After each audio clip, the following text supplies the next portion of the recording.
Hoje o site do sindicato, ele tem todas as ações que foram desenvolvidas, as noites literárias, os encontros, os concursos que produzimos, mas o balanço dessas duas gestões foi de agradecimento. Esse sindicato ele avançou em alguns aspectos, isso graças à atuação de diretores, de voluntários, de gente que trabalhou sem ter nenhuma vantagem, nem política, nem financeira. Trabalhou pelo bem da cultura. Nisso estou falando Gassi Simas, Roberta Doeringer, Raul, Vânia Diniz, Paulo Diniz e muitas outras pessoas que estiveram presentes, se não em 100% das reuniões, desde quando a gente começou a planejar e implementar, mas em quase 100% dessas reuniões. Todas essas pessoas que eu estou falando estiveram ali em quase todas as ações que o sindicato desenvolveu. Então, para mim, a palavra hoje de balanço dessas duas gestões é de gratidão. Você tem se sentido reconfortado ao trabalhar com a cultura, com a literatura? Você gosta disso, além de ser escritor? Tem, eu adoro o sindicato. O sindicato me deu a oportunidade de conhecer artistas de diversos segmentos. Conheci Letícia Puccini graças a Gassi Simas, que fez alguns eventos e trouxe a dança do ventre. E isso me deu uma orientação de que a cultura é o encontro das artes. Hoje isso não é uma unanimidade dentro do sindicato. Muita gente da leitura não gosta de misturar o livro com as outras artes, mas hoje eu vejo que essa proximidade da literatura com a dança, com a música, com o teatro, e agora nós estamos planejando fazer textos dos autores de Brasília dramatizados, e com isso a gente pretende alcançar um público diferente. A pessoa que assiste o YouTube, ela poderia ter acesso aos poemas dos escritores de Brasília. Então é uma mídia a mais de divulgação, eu acredito nesse encontro de artes, e o sindicato me deu isso. Eu sempre gostei muito do que foi feito como política de cultura, porque me deu essa oportunidade de conhecer artistas e pessoas envolvidas com cultura, que também produzem lá suas artes também. E a realidade da cidade, nova administração, novo governo, a cidade falida, que reflexão te merece esse momento que vive Brasília? Vou aproveitar para uma visão divergente do Raul. Eu imagino hoje que a cidade ela tem prioridades de cultura em terceiro ou quarto lugar. Hoje a gente ainda tem escolas com problema de goteira, de vazamento. Hoje a gente tem hospitais com máquina que não estão operando. E eu acredito que a cultura ela esteja aí numa prioridade número 3, porque tem outras coisas muito mais graves para resolver. É claro que eu penso nisso sozinho, que num encontro, em qualquer encontro do colegiado, onde isso acontece, eu sou voto vencido, porque as pessoas imaginam que os envolvidos, os representantes da cultura, eles têm que ter ali, têm que zelar dos interesses da cultura, independente quem é de saúde que vá zelar dos interesses da saúde. Eu estou vendo num campo mais amplo, mais macro, que a cultura hoje, eu não teria hoje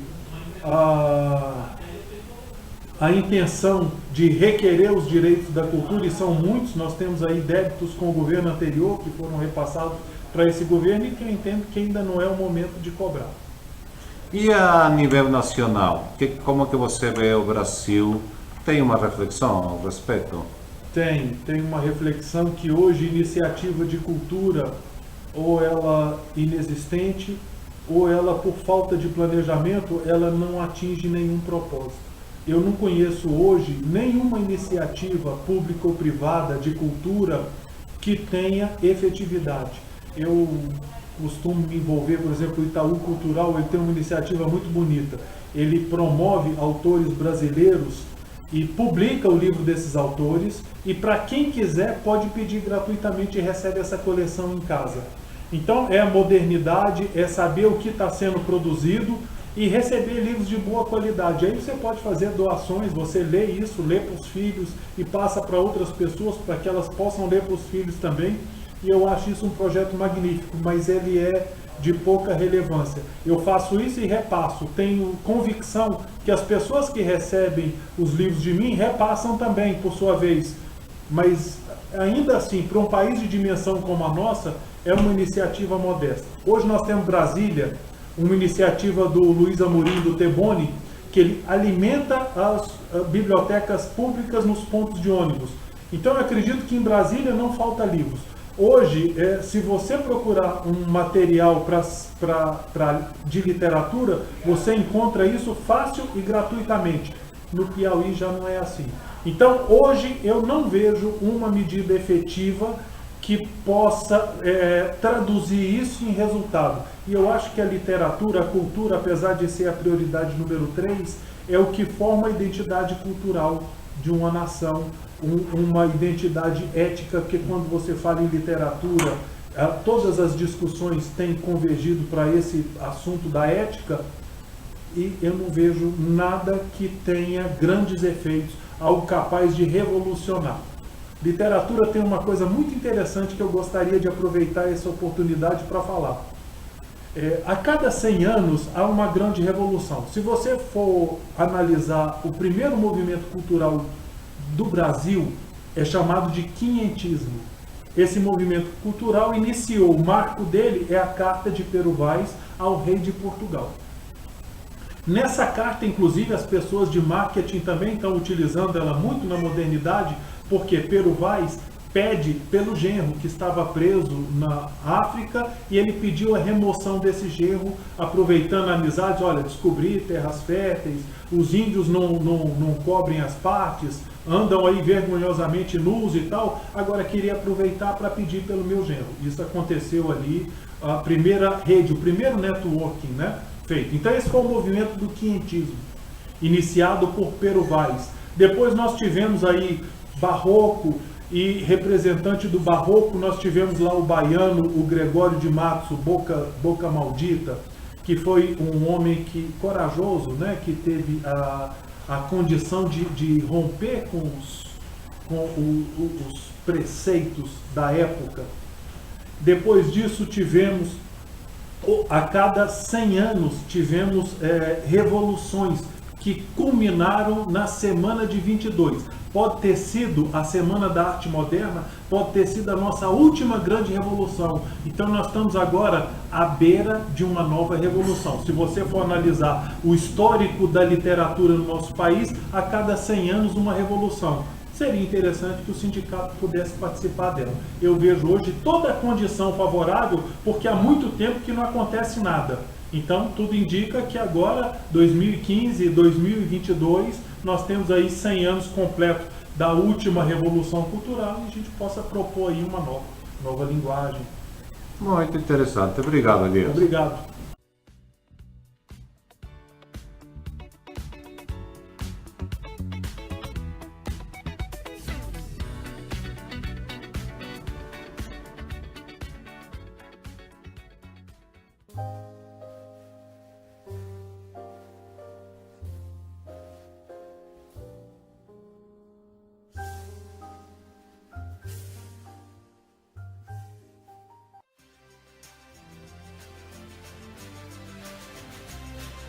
Eu sou Astrogildo Miyagi e este é o meu 7º livro, O Homem que Morreu 5 vezes.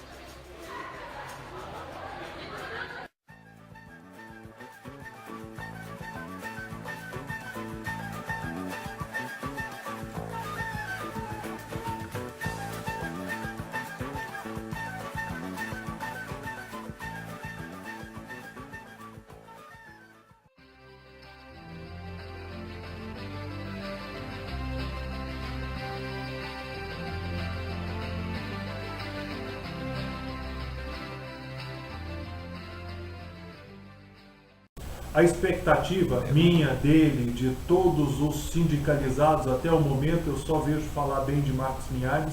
Última reunião, Mary Lúcia ficou muito satisfeita, disse que numa viagem é possível conhecer uma pessoa. E ela passou 14 dias com você em Portugal e disse que foi uma viagem muito gratificante como pessoa. Acredito que tenha todos os atributos intelectuais de relacionamento para melhorar a gestão do sindicato. Digo isso, não falo com falsa modéstia, e isso já disse uma vez que isso não me diminui, porque nossa gestão trabalhou muito pelo sindicato. Mas eu tenho convicção, eu tenho claro que ele tem todas as condições de fazer uma gestão melhor, uma aproximação maior do sindicato com o escritor e com o público leitor do que está sendo feito até agora. Então, com vocês, Marcos Linhares. Que responsabilidade, Marcos? Eu fico até com medo quando vem essas coisas assim. E quando falam para mim, ou quando o Elias pela primeira vez me ligou para falar sobre isso, me ligou não, ele me falou pessoalmente num evento no final do ano passado da Academia da Vânia, como é a Academia de Letras do Brasil, e ele me falou sobre essa ideia que ele tinha tido. Eu não nego para você que eu, no primeiro momento, já pensei logo de cara em recusar. E fui pensando no assunto e depois fui ouvindo outras pessoas e me aconselhando para ver. Porque eu falei isso, inclusive, recentemente com a Nandi Hall, que também faz parte da chapa, está na nossa diretoria, no Conselho Consultivo, e também é jornalista, que eu entendo, até porque eu trabalhei no Congresso Nacional, eu entendo que esses cargos, eles são estados transitórios. Então, você não é presidente, você está presidente. Inclusive, eu tenho até brigado com ele, agora só quer me chamar de presidente. Eu falo, me chamo de Marcos, porque se você não me conhecesse antes, e me chamasse, e me conhecesse agora, e me chamasse de presidente, eu até entenderia.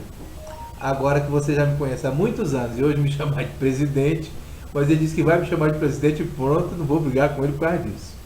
Mas eu acredito nisso, porque quando eu vejo um cargo, qualquer que seja ele, eu não penso no status que ele possa vir a me trazer, mas nas obrigações que vêm com ele, na missão que está por trás daquilo, nas coisas que você pretende fazer, ou pretende agregar um plano, né? Porque na realidade um sindicato ele é uma conjunção de forças de pessoas que acreditam na defesa daquela profissão, na defesa daquele ofício, na defesa daquela área específica.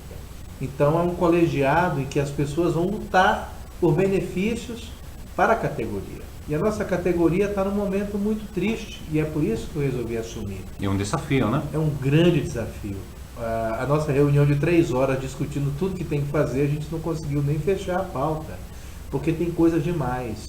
A literatura, talvez pela própria natureza do ato de escrever, que é um ato mais solitário, ela te leva, de certa forma, a um isolamento. E os escritores, de maneira geral, eles lidam com as coisas em relação ao próprio ofício dele dessa forma mais isolada, que é inerente ao ato de escrever, que você precisa de um certo isolamento. Mas na hora de lutar pelos seus direitos, talvez por esse motivo, tentando encontrar um motivo, os escritores vão se distanciando, talvez por descrença de políticas públicas nessa área, porque cansaram, tentaram muito não chegar a algum lugar, por vários motivos, as coisas não andam talvez como a gente queira. Então eu resolvi aceitar esse desafio para tentar fazer com que o Sindicato dos Escritores de Brasília possa efetivamente ter uma atuação muito afinada, primeiro na defesa do escritor de Brasília. Nós temos que lutar pela nossa categoria e sermos reconhecidos pela qualidade que é evidente da literatura que já é fabricada aqui nessa cidade. Essa cidade é um caldeirão de várias áreas. Nós temos excelentes cantores, teatrólogos, dramaturgos, atores, artistas de maneira geral e também escritores. E é muito ruim quando nós sentimos que há uma certa resistência dos atores políticos ou dos atores comunicacionais, meus colegas, no espaço que é devido a essa categoria. E mesmo, eu acho que a gente gasta muita energia não pela luta da categoria ou do reconhecimento do nosso local. Eu não consigo entender um vestibular da UNB ser realizado sem que as questões da prova de língua portuguesa não sejam extraídas de trechos de autores de Brasília. Isso não faz o menor sentido para mim. Não desvalorizo os colegas, mas se isso acontece assim em outros estados, por que não acontecer na capital do meu Brasil, onde nós não nos cansamos de ver exemplos de bons escritores vencendo grandes prêmios? Então acho que, além dessa luta, é oferecer ao sindicato, oferecer ao sindicalizado coisas novas, né, que a gente está tentando implementar, como, por exemplo, uma assistência jurídica efetiva, convênios e, acima de tudo, que é uma grande luta que eu quero ter, uma interlocução, primeiro, dos escritores com os jovens escritores. Eu acho que não podemos mais hoje pensar em literatura nesse país ou no mundo desconsiderando a criança escritora, o professor escritor e o jovem escritor de 9, 10, 11, 12, 13, 14, 15 anos que estão, independente do sindicato, escrevendo livros. Independente do sindicato e da Secretaria de Cultura do Estado, do Distrito Federal, estão lançando seus livros sem nem sequer serem conhecidos. Mas independente de serem conhecidos ou não, eles estão lançando seus livros. E já tem seu público. E normalmente acabam lançando até em grandes voos, em grandes editoras, sem o conhecimento dos pares aqui da cidade. A gente tem que acabar com essas lacunas. E outra coisa que a gente tem que se aproximar é da literatura oral, que tem um papel fundamental na divulgação da literatura. E temos que reconhecer a poesia do gueto e a poesia dos movimentos sociais do rap, que dialoga de maneira tão bonita. Por que a gente ainda tem tanta dificuldade? As academias deviam dialogar mais com o cordel e com o rap, porque são formas maravilhosas de expressão do conhecimento, de expressão da arte, em que a literatura é intercalada de uma maneira divina. O cordel é maravilhoso, o rap é maravilhoso. Eu fiz recentemente, mediei um evento, a Mochila Literária em Brasília, e nos eventos que a gente foi fazendo, eu propus, e os organizadores toparam, de trazer um garoto que improvisou rimas a pedido da plateia. E foi maravilhoso. Então, eu acho que é isso que nós temos que ter no sindicato, espaço para que essas pessoas se encontrem, venham colaborar, e para que nós possamos, viu, Elias, um dia preparar esses meninos, essa nova geração, para serem os futuros dirigentes do nosso sindicato. As instituições de Brasília envelheceram. Hoje nós temos instituições envelhecidas em todos os sentidos. As pessoas estão cansadas, fazem aquilo por um amor, por obrigação, mas não se prepararam. As instituições, infelizmente, o Instituto Histórico e Geográfico, as academias, as associações, não estão colocando jovens para conviver com eles, para que um dia eles possam assumir a presidência dessas instituições. Então nós temos que preparar esses meninos para andarem conosco. Que alegria! Ontem, meus amigos e minhas amigas que nos assistem, eu estava na Livraria Cultura do Shopping Iguatemi, ouvindo um garoto de 17 anos conversar sobre o livro que ele escreveu com uma amiga, uma ex-professora dele, que o estimula desde muito tempo, desde os 14 anos, e eu fiquei ouvindo. Eu estava fazendo outra coisa, mas me esforcei para tentar ouvir mais aquela conversa. Fui até indiscreto. E o garoto contava com todas as letras como que ele estava no capítulo tal, e que ele, muito inspirado pelo autor predileto dele, Edgar Allan Poe, e ele começou a falar de como ele estava tendo trabalho em ler Edgar Allan Poe no original em inglês. Um garoto de 17 anos. Que fantástico. E ele articulando o pensamento dele. Não, porque o Edgar Allan Poe não sei o que lá, mas Rudyard Kipling não sei o que lá. E tarará, meu livro tem essa fundamentação, ele segue uma narrativa não linear, e ele tem um eixo principal, tem uns cortes dramáticos. Ele começou a despejar com 17 anos teoria literária pura. Tem que ser convidado. Traga para o sindicato. E eu não aguentei. Eu me levantei, pedi permissão, me apresentei e dei meu cartão. Falei, olha, você tem que integrar os sindicatos de escritores. Você tem que fazer parte de uma diretoria de literatura jovem e você tem que ir para dentro de outras escolas, conversar sobre literatura com meninos da sua idade ou mais jovens, para mostrar para esses meninos que é possível virar escritor apesar da idade. Você tem que fazer a literatura parecer às pessoas o que ela é. Uma coisa acessível, bonita, possível e prazerosa. É isso que nós temos que fazer pelo sindicato. Mostrar que nós vamos lutar pela categoria, mas essa luta, hoje eu falei para pessoas que não puderam vir para a reunião, ela tem que ser uma coisa prazerosa. Então, olha, não pode vir, não tem problema, a gente passa o que aconteceu. E também, Raul, eu quero descentralizar a gestão. Eu vou ser o presidente, mas eu vou dar missões para todo o pessoal da diretoria para representar o sindicato. Como, por exemplo, eu quero que os membros do sindicato possam, desde que obviamente nos comuniquem, para a gente poder apoiá-los nisso, buscar convênios para o sindicato, para não deixar tudo na mão só da diretoria. É um colegiado. Então, olha, eu estou assumindo esse compromisso, esse desafio, essa missão, mas com muita alegria, com muita esperança de poder colaborar com os colegas, de poder dar o meu melhor e poder fazer com que a entidade assuma um papel que já possui, afinal foi criado em 74, mas que a gente possa fazer essa estrela brilhar mais no nosso meio, representar os escritores. É isso? Amigos de Alvorada Cultural, em primeira mão, a palavra do futuro presidente do Sindicato dos Escritores do Distrito Federal, em um momento muito especial para a cidade, para a cultura.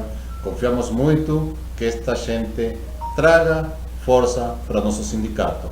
Boa sorte para a nova diretoria.